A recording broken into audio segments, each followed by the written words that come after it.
Welcome back. So today we're looking at a flight that I had on Gray Flag Syria, the 1990s Alpha scenario.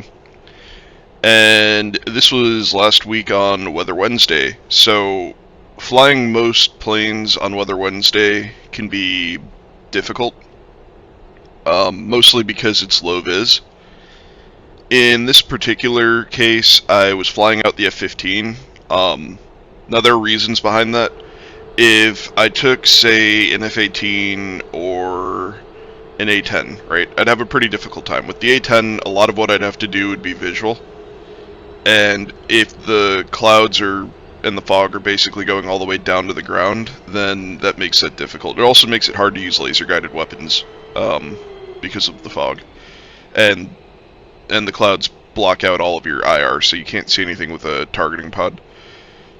So that basically leaves you with pre-planned strikes, or if you're able to use ground mapping radar effectively, then you can do it that way. Now, I have a hard time using the ground mapping radar in the F-18 and the F-16, and most of the other planes for that matter. I just can't really tell what they're trying to show me most of the time.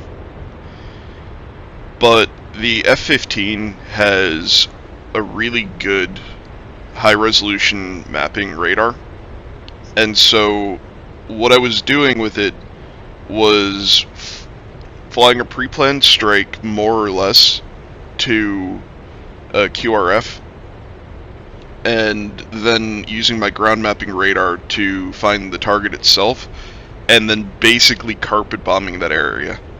Now, looking back, I set my bombs to do single ripple for all 6, I think, of them. There's either 6 or 8 of them. They're all Mark 84 2,000 pound unguided bombs, and I think I set them with 150 units of space between them. I think if I'd cut that in half, it might have been slightly better, but all in all, I think it was a pretty effective strike. So essentially our mission here was to fly out of Akatiri in Cyprus, cross the channel there, and fly into, I guess, Syria. We're on the Syria map. I don't know all the borders there. We might have been far enough south that it was still in Lebanon, because, to be honest, the strike locations were not that far north of Beirut, but I think we were in Syria. Regardless, this basically allowed me to make use of one of the awesome features on the F15E that I don't always make use of. And there are other videos that I think show off just how awesome the radar is on this plane better than what I'm showing you. I'm basically just looking for where the buildings are. I don't need to find like a specific building. I mean, I could have done this with much more precision and dropped one bomb on one building, but I also knew that the area up there was a little bit contested with, I know that there were some SAMs that were just at the edge of the range of where I was dropping, and I knew that there was the occasional enemy cap coming up, so I didn't really want to spend a whole lot of time there. So I basically was lining up one run to hit as many of the buildings as I could in one strip, and then I was going to head down to Beirut and potentially rearm and go again. But you can do it with more precision than that if you really want to. But at the end of the day, I was also using unguided bombs, so there are limits to how accurate you can be with a CCRP and with a ground mapping radar. But you can get pretty accurate with it. I've seen people do videos where they basically flew near an enemy airfield, used their ground mapping radar to scan the airfield, and you can see the individual planes on the airfield, and you can pick out the one that you want. And if you've got like cluster bombs, or if you've got like a JDAM, that's awesome. It works wonderfully. But this scenario is too early for me to have JDAMs, and at the same time, the buildings that we were going after are too big and too hard to hit for for cluster bombs. They would just do superficial damage to the outside of the buildings. If we were going after, like, armor or something. One of the things that I kind of wish they would implement, and I'm sure that this would be really taxing on the server, and I'm sure that that's why they don't, but I would really like the units that sit in the capture zones to not just sit there stationary. I kind of wish that they had patrol routes within the zones. And then, you know, they'd obviously stop doing their patrol route whenever they make contact with the enemy, and then, like, resume when they're done. That way, you could make use of alternative means to find them. So, for example, I talked about the F-18 and the F-16 and how I have issues using their ground radar, but they actually have a ground moving target feature. And if I could use ground moving target to reliably find things, or at least somewhat reliably, like, obviously not every single unit should be moving all the time, but if they went on patrols every once in a while so they at least moved around, then it would enable that as like a gameplay option, and I think that would be really cool.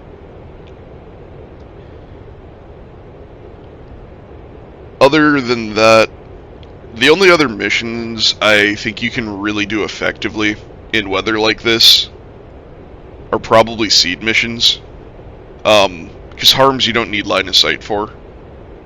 I mean, technically, you need to have no obstructions between you, but they can be obscured, is what I'm getting at. You don't actually have to have, like, a clear 20 miles of visibility straight to the target. Like, as long as there's no mountain between you and the target, then, and they're turning the radar on, you can probably hit them. And even then, if you know where they are and there is a mountain in the way, you can always just pre-brief a missile. But beside the point.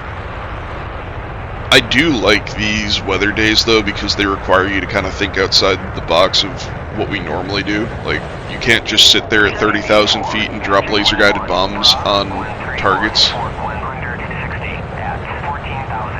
So it makes things interesting. It also actually gives me an incentive to learn how to use some of the ILS features on some of the planes. Towards the end of the video, you'll see the way that I do it in the F-15. There is an actual ILS system with the F-15, but usually I use ILSN based off of a waypoint, and that basically gets it so that I can line up with the runway wherever I have a waypoint, and I can just pre-brief, or I can just check the map or whatever as to what the runway number is. So that'll get you close. But there are HUD notifiers that basically tell you if you're pointed in the correct direction. You just have to put a course into your nav system when you're getting ready to do it. So that's how I do it. A lot of the runways in DCS, for whatever reason, don't have ILS. I don't know if that's something that you have to set up as a server manager, but I kind of wish that more of the runways in the game would have ILS, or at least have like some sort of placeable cart that you can put down in like the mission editor that acts like ILS or RSBN or whatever the Russians use, like RSBK. I don't remember exactly what it's called. Because like, for example, the MiG-21 has a really cool feature where it's not true automatic landing, but it gets very close. So it'll basically fly you down to the runway, and you're supposed to take manual control like 100 meters from the runway. But the idea is similar to the automatic landing system on a carrier, in that it'll line you up and get you on glide slope and all that, which is really cool. So I'm going to stop yapping now. Enjoy the flight. Feel free to give me feedback on things that I could have done better. I think the main one is probably the point where I put down as the designation point to start the strike. I think it needed to be a little bit further up. Or I guess a little bit further to the east. And then I think I needed to have the spread on the bombs a little bit tighter, so that it'd be a little bit more concentrated, but otherwise I think it was a pretty effective strike. As per usual, get out there, kick ass, take names, and win your games.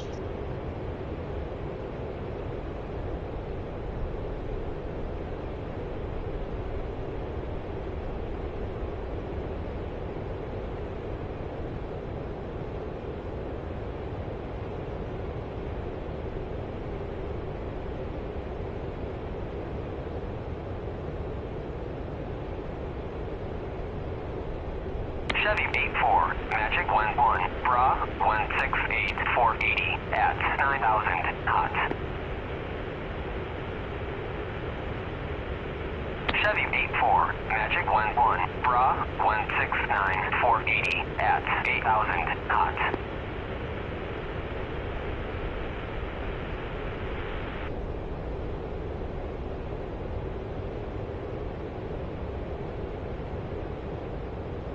Chevy 84, Magic 11, Bra 119, 450 at 7,000 knots. Chevy 84, Magic 11, Bra 120, 450 at 7,000 knots.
Chevy 84, Magic 11, Bra 181, 470 at 13,000 knots.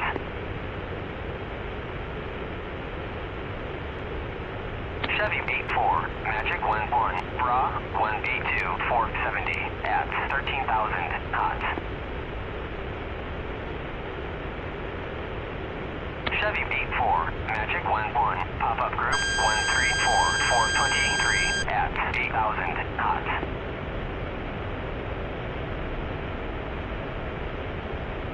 Chevy 84, Magic 11, pop-up group 139, 424 at 8,000 knots.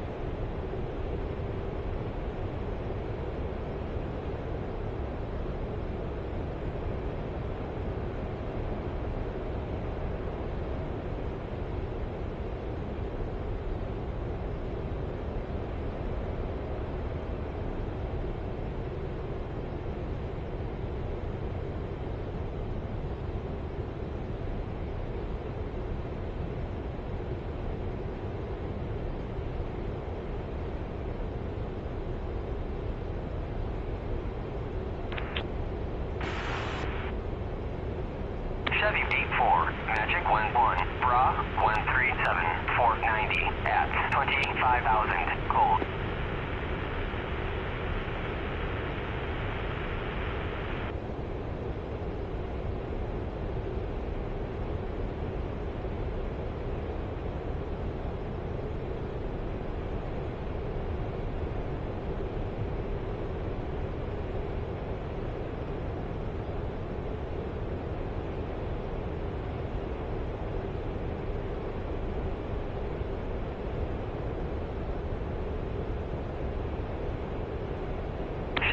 Magic 11, Bra 135, 490 at 25,000, cold. Chevy 84, Magic 11, Bra 116, 415 at 6,000, hot.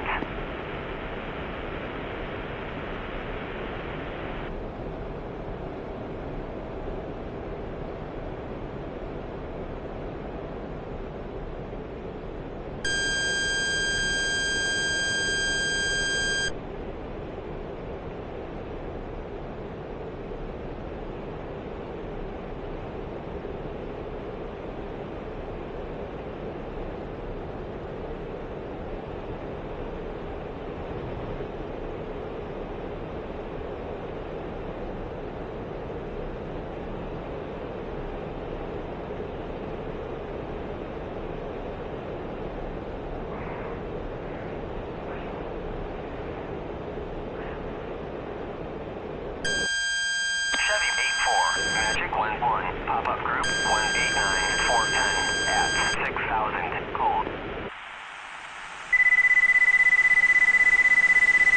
Chevy 84, Magic 11, Bra 186, 49 at 12,000, cold.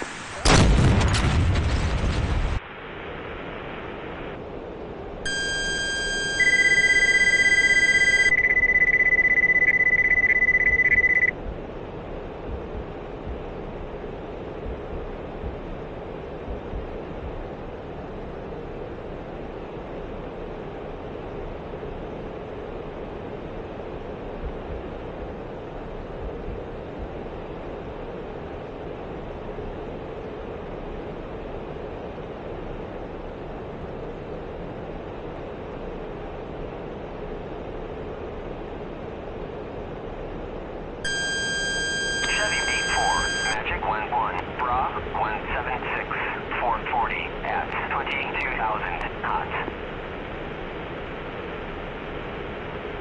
Chevy 84, Magic 11, Bra 172, 440 at 22,000, hot.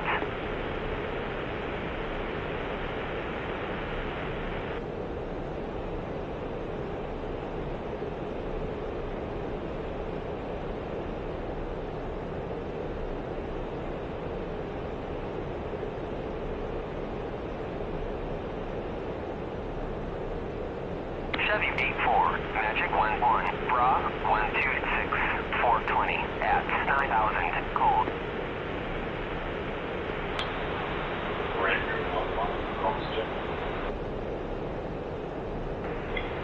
Good comms.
low altitude, low altitude.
Magic 1-1, Chevy 8-1, request bogey dope.